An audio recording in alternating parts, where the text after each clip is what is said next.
നമസ്കാരം. National broadcasting news India Gulf news റൗണ്ടപ്പിലേക്ക് സ്വാഗതം. ഗാസയ്ക്ക് UAEയുടെ വ്യോമ സഹായം.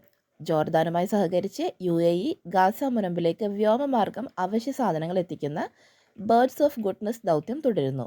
ഓപ്പറേഷൻ ചിവറൻസ് നൈറ്റ് 3യുടെ ഭാഗമായി ഈ ദൗത്യത്തിൽ ഇതുവരെ 56 വ്യോമ വിതരണങ്ങളായി ഏകദേശം 3763 ടൺ സഹായങ്ങൾ എത്തിച്ചു. ദുബായിൽ സോഷ്യൽ മീഡിയയിൽ പരസ്യങ്ങൾക്ക് പുതിയ നിയമങ്ങൾ. ദുബായിൽ ഇൻസ്റ്റഗ്രാം, ഫേസ്ബുക്ക്, വാട്സപ്പ് തുടങ്ങിയ സോഷ്യൽ മീഡിയ പ്ലാറ്റ്ഫോമുകളിൽ പരസ്യം ചെയ്യുന്നതിന് UAE മീഡിയ കൗൺസിൽ പുതിയ നിയമങ്ങൾ അവതരിപ്പിച്ചു.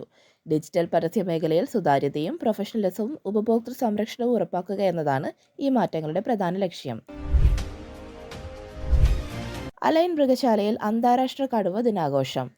അലൈൻ മൃഗശാലയിൽ അന്താരാഷ്ട്ര കടുവ ദിനം ആഘോഷിച്ചു. ഇതിന്റെ ഭാഗമായി വംശനാശ ഭീഷണി നേരിടുന്ന ജീവികളെ സംരക്ഷിക്കുന്നതിനും ജൈവ വൈവിധ്യത്തെക്കുറിച്ച് പൊതുജനങ്ങളിൽ അവബോധം വളർത്തുന്നതിനും ഊന്നൽ നൽകി.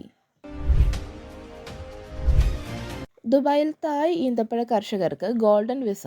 ദുബായിൽ 2 തായ് വനിതകൾക്ക് UAE ഗോൾഡൻ വിസ ലഭിച്ചു. UAEക്ക് പുറത്ത് ഈന്തപ്പഴ കൃഷി പ്രോത്സാഹിപ്പിക്കുന്നതിന് നൽകിയ മികച്ച സംഭാവനകൾ പരിഗണിച്ചാണ് ഈ അംഗീകാരം. UAEക്ക് പുറത്ത് ഈന്തപ്പഴം കൃഷി ചെയ്യുന്ന വിദേശികൾക്ക് ഗോൾഡൻ വിസ ലഭിക്കുന്നത് ഇതാദ്യമായാണ്. സൗദി അറേബ്യയിൽ വേനൽ ചൂടിൽ അപ്രതീക്ഷിത മഴ. വേനൽ ചൂടിനിടയിലും സൗദി അറേബ്യയുടെ ചില ഭാഗങ്ങളിൽ അപ്രതീക്ഷിത മഴ ലഭിക്കുന്നു. കിഴക്കൻ, മധ്യ, വടക്കൻ പ്രവിശ്യകളിലും റിയാദിലും കടുത്ത ചൂട് അനുഭവപ്പെടുമ്പോൾ 4 മേഖലകളിൽ കനത്ത മഴ ലഭിക്കുന്നുണ്ട്. വരും ദിവസങ്ങളിൽ ജിസാൻ, അസിർ, അൽബാഹ എന്നിവിടങ്ങളിൽ മിതമായതോ കനത്തതോ ആയ മഴയും ശക്തമായ കാറ്റും ആലിപ്പഴവും ഇടിമിന്നലും പ്രതീക്ഷിക്കുന്നു. ഷാർജയിൽ അന്താരാഷ്ട്ര ഇൻക്ലൂഷൻ ആൻഡ് ഡൈവേഴ്സിറ്റി ഉച്ചകോടി. ഷാർജയിൽ a global call for inclusion and diversity എന്ന വിഷയത്തിൽ അന്താരാഷ്ട്ര ഉച്ചകോടി നടക്കും. സെപ്റ്റംബർ 15 മുതൽ 17 വരെ നടക്കുന്ന ഈ ഉച്ചകോടി സംഘടിപ്പിക്കുന്നത് ഷാർജ സിറ്റി ഫോർ ഹ്യൂമാനിറ്റേറിയൻ സർവീസസും ഇൻക്ലൂഷൻ ഇൻ്റർനാഷണലും ചേർന്നാണ്.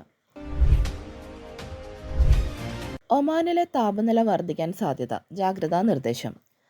ഒമാനിൽ താപനില ഇനിയും വർദ്ധിക്കാൻ സാധ്യതയുണ്ടെന്ന് ഒമാൻ കാലാവസ്ഥാ നിരീക്ഷണ കേന്ദ്രം മുന്നറിയിപ്പ് നൽകി.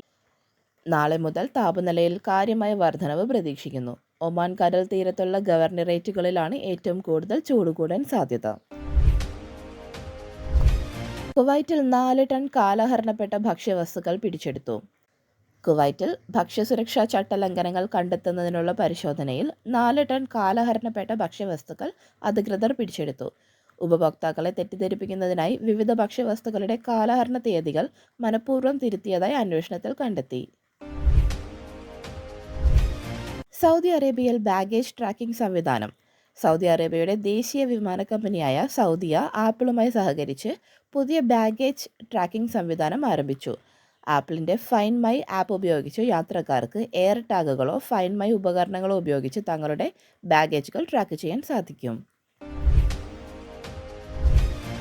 സൗദി അറേബ്യയുടെ GDP വളർച്ച കൂടുമെന്ന് IMF പ്രവചനം.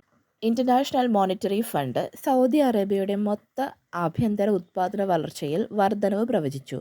ഈ വർഷം സൗദി സമ്പദ് വ്യവസ്ഥ 3.6% വളർച്ച നേടുമെന്നാണ് IMFൻ്റെ പുതിയ പഠനം സൂചിപ്പിക്കുന്നത്.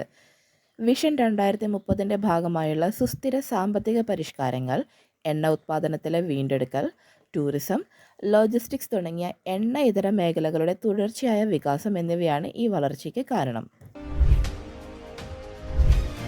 വിൻറ്റേജ് കാറുകളുടെ സംരക്ഷണം മെച്ചപ്പെടുത്തുന്നതിനും അവയുടെ ഉടമകൾക്ക് സൗകര്യമൊരുക്കുന്നതിനുമായി ഷാർജ ഓൾഡ് കാർസ് ക്ലബ്ബ് പുതിയ സേവനങ്ങൾ ആരംഭിച്ചു. വിൻറ്റേജ് കാറുകളുടെ നമ്പർ പ്ലേറ്റുകൾ അച്ചടിക്കുന്നതിനായുള്ള ക്ലബിൻ്റേതായ ഒരു ഫാക്ടറി സ്ഥാപിച്ചു. ആഭ്യന്തര മന്ത്രാലയവും പോലീസുമായും സഹകരിച്ച് ഷാർജ സ്പോർട്സ് കൗൺസിലിൻ്റെ പിന്തുണയോടെയുമാണ് ഈ സേവനം ആരംഭിച്ചത്. കൂടുതൽ അപ്ഡേറ്റ്സുകൾക്കായി കാത്തിരിക്കുക. National broadcasting news India.